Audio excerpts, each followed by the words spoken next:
I'm in Bali.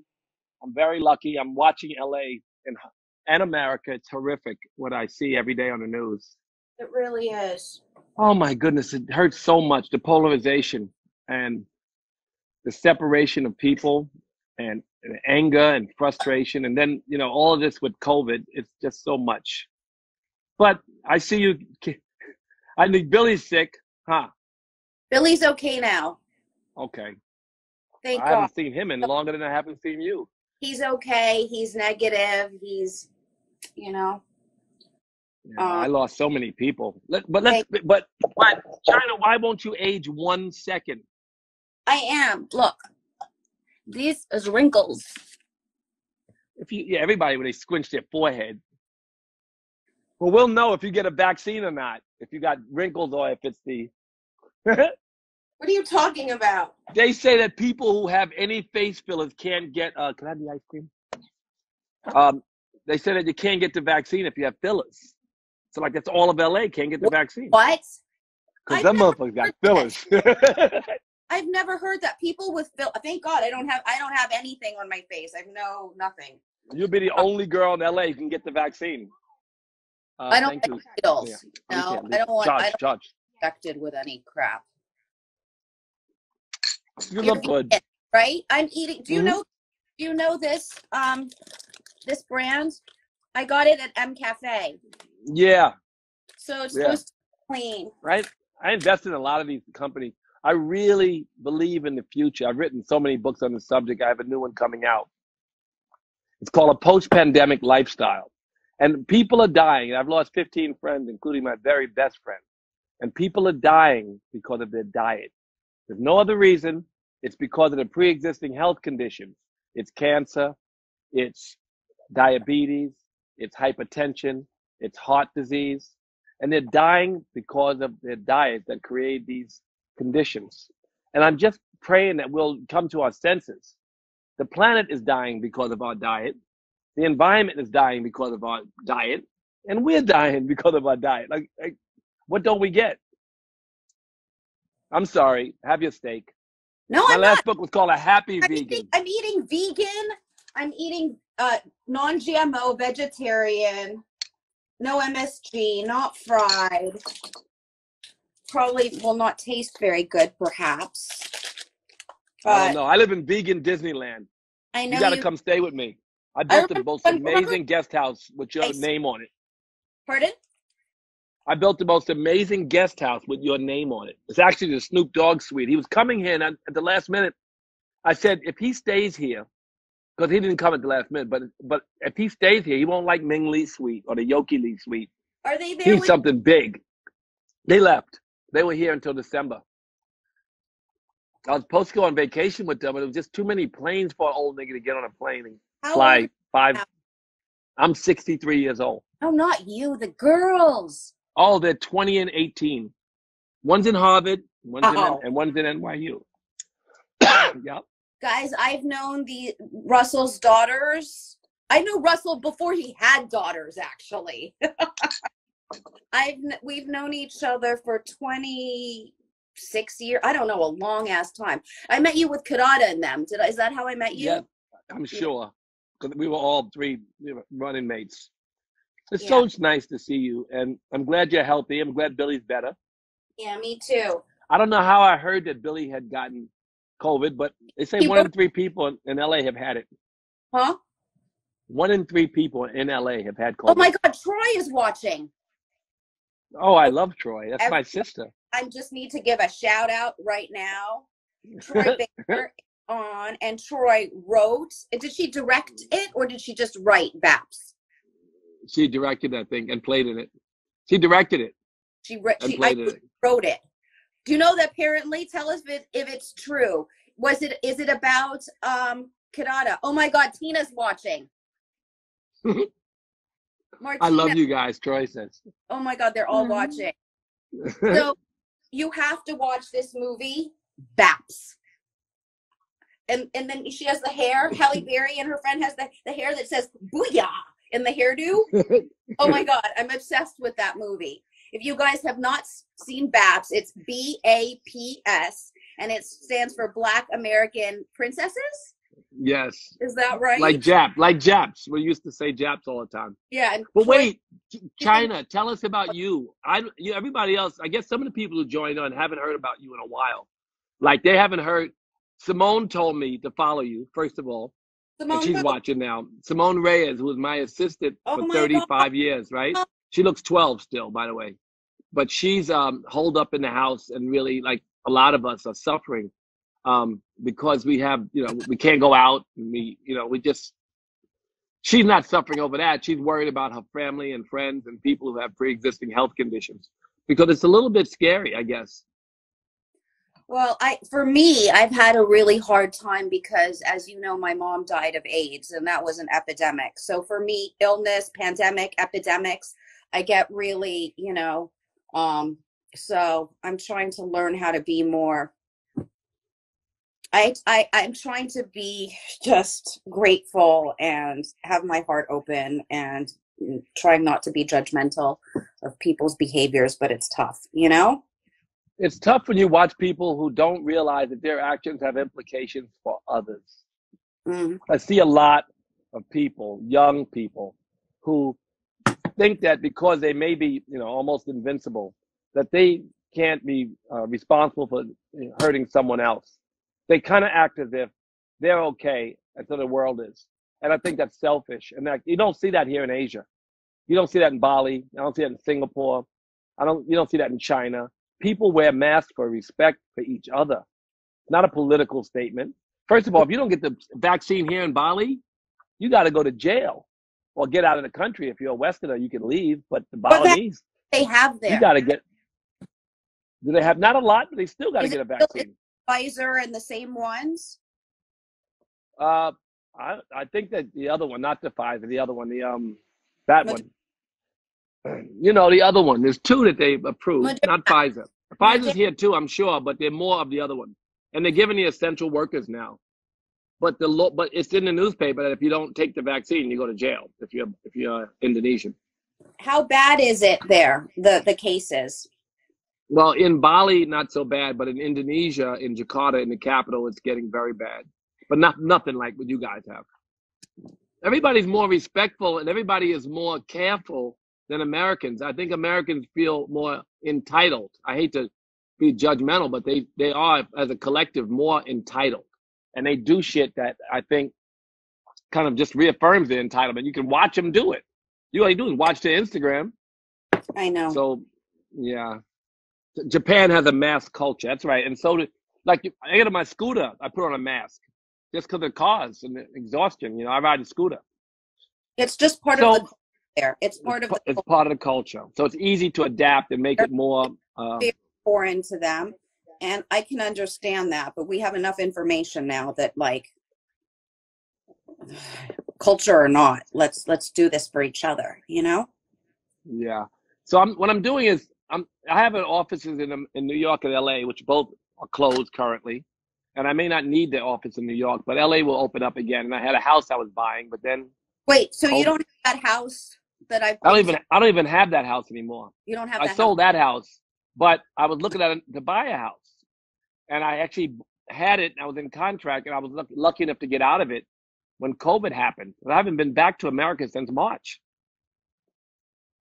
Because you guys are COVID-y.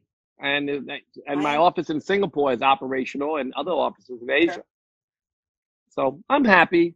I'm lucky. I'm very lucky. I worry. I lost a lot of friends.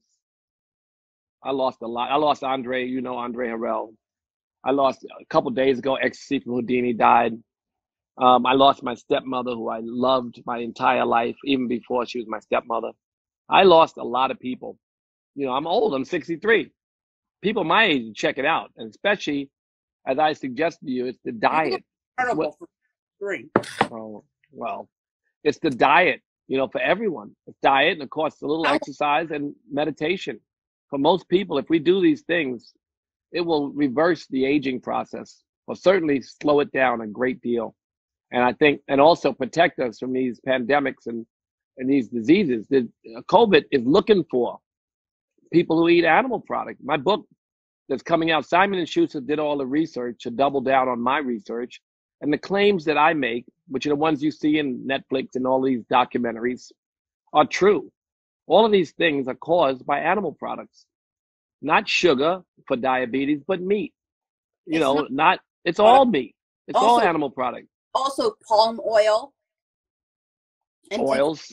of that, which has nothing to do with an animal, but it has to do with human need and human consumption and what's cheap and what's work and what works, financially. But really, palm oil, I won't, I don't buy products if I turn it around and if it says it has palm oil in it, I try not to get it, There's a list of all the contaminants, but a lot of the stuff that you see as hurtful that's in your diet in America, most of it is illegal in Asia and certainly in Europe. What, you like certain preservatives or certain If there's 2,000 toxins that are outlawed in England, for instance, or Australia, 1,800 of them are allowed in America. You don't have the same Doritos they got. They got a different Dorito from you. They got a different KFC from you. They have a different Burger King from you. Same thing with this FDA and skincare and stuff like that. What? Oh, all the stuff you rub in your skin is, yeah. Well, we just have to, be a little more mindful. And of course, keep a good attitude.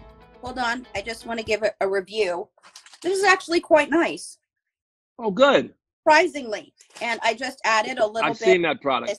Ginger, organic sushi ginger. And then I put a little bit of corn, organic corn. I don't have scallions or anything, so that's it for whatever. Well, so nice. So you must be at least 35 by now. Russell, stop it. You've known me for like longer than whatever. I am 46. Oh my God. Lucky you, the Asian. 46. The Asian you got there. Look at you. Wow. That's black thing.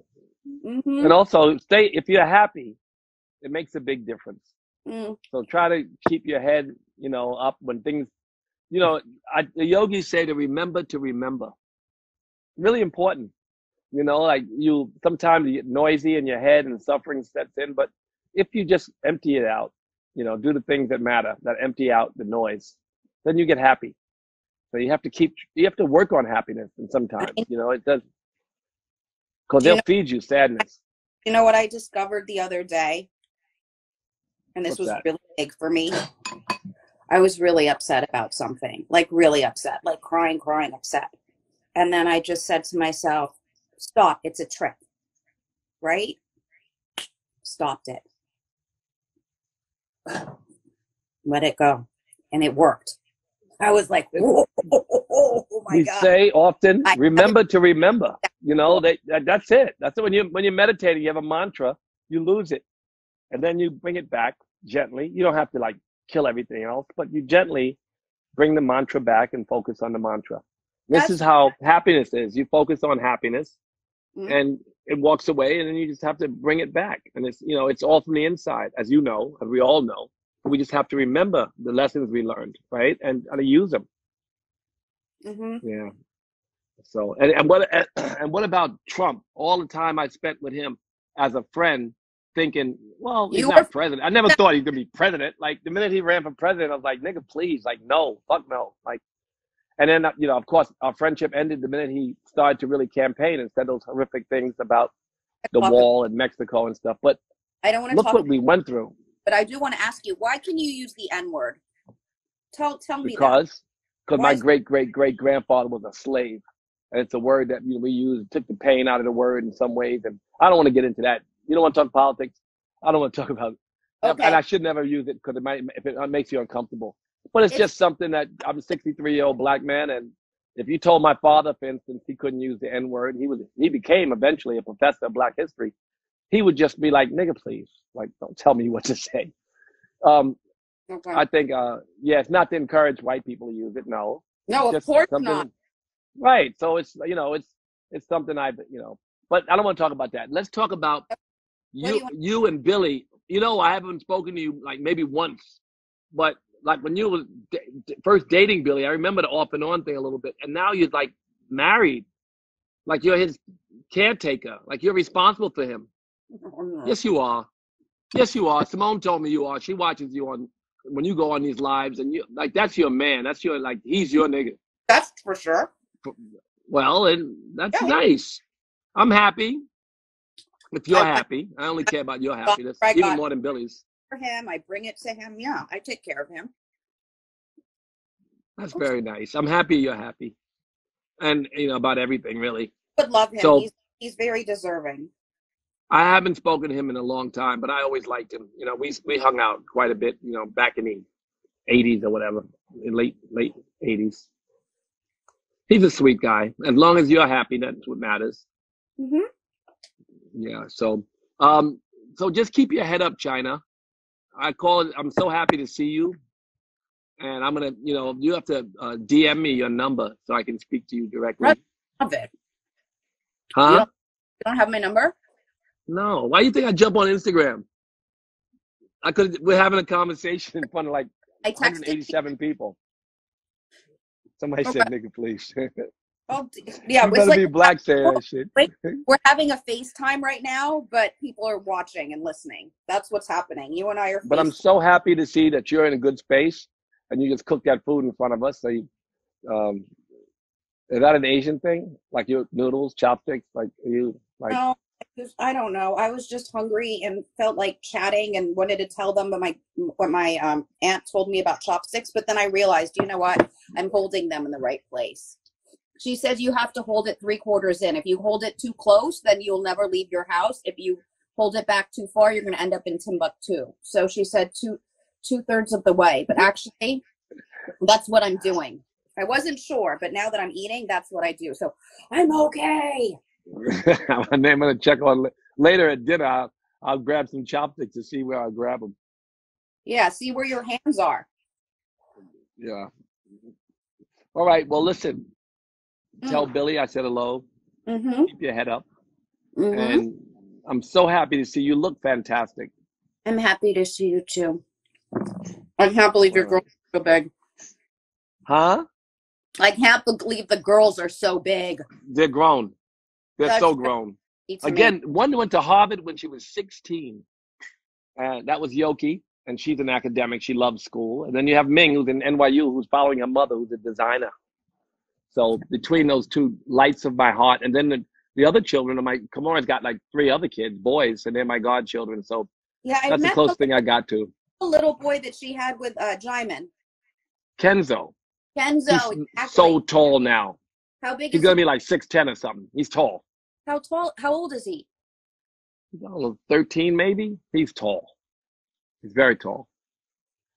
So, and then there's Wolfie. These are my godchildren. So I have that, and I'm here. A lot of Westerners live here. This is pretty nice. It's almost like vegan Disneyland and yoga Disneyland, and people are here for consciousness, of self-discovery and self-study, and people are here in this medicine city. It's like a holy city. It's like a bunch of not of hippies, you know, but happy Westerners that come here and study themselves. It's very interesting that people live in this community like this. And there's a bubble from the rest of the stuff I see on the news. I do watch the news all the time, but it's like a reality show because it's so foreign to me.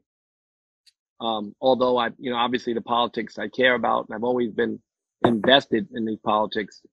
And, I'm glad to see the turn of events. I won't discuss them if you don't want to, but it is troubling that half the country of events. That man is so vile. And it's it bothers me because there are even some hippies here who are QAnon theorists. And what I can tell you is that, first of all, the secret society in Hollywood, well, I know those people. They couldn't keep a secret no matter what, right? And they're just artists who are a little crazy and they don't deserve to be, accused of things. So there's that. And then there's Trump as a healer. I know him for 35 years. He's always just been funny and fun and nice enough. But yes, he said homophobic and Islamophobic and anti-Semitic and racist things. And we were just like, whatever, because he was just a funny guy. We never thought he would be president. Well, the good news is this day and age, whatever doesn't pass anymore. Not for a president and not for people you want to surround yourself with, or not with, not that you could ever surround you know what I'm saying though, right? I think it's hard to, but it's kind of hard to reverse the damage that's been done. It took a very long time. It's easy to convince people to hate each other. It's harder to turn it around. It took a long time in Nazi Germany, in Rwanda, in places where horrific things have happened, when people started being divided in ways that were violent and so forth, right? It took a long time for them to come, their hearts to open and to see each other as the same. It's very difficult. And we were on our way in a pretty positive direction. I'm surprised that we were able to be manipulated in such a way, in such a polarized society. Oh, and social media is feeding it in ways that we don't know how to stop. Somebody wrote, "You can't blame one person." I'm not blaming Trump. We're not blaming Trump alone, but he did water some of the seeds. Pardon?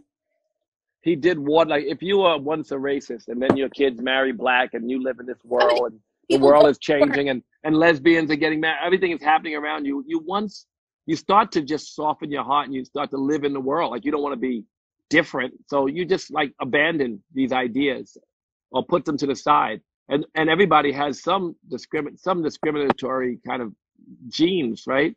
You can water those seeds. And I don't want to blame Trump alone, but we watered the seeds of hate. We gave people to point at, to blame for our problems. We did that as a country.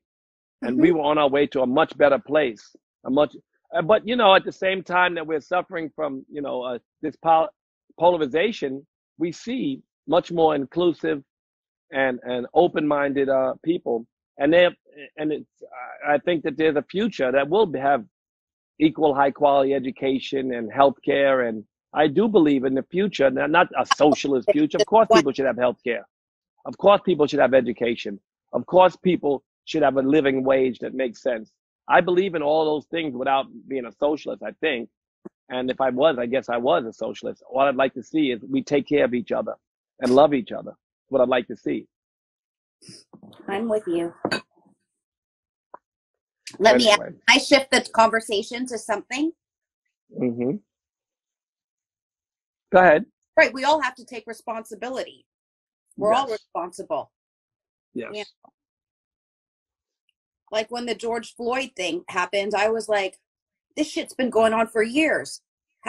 This has been okay with us? Not with you, but with the collective we,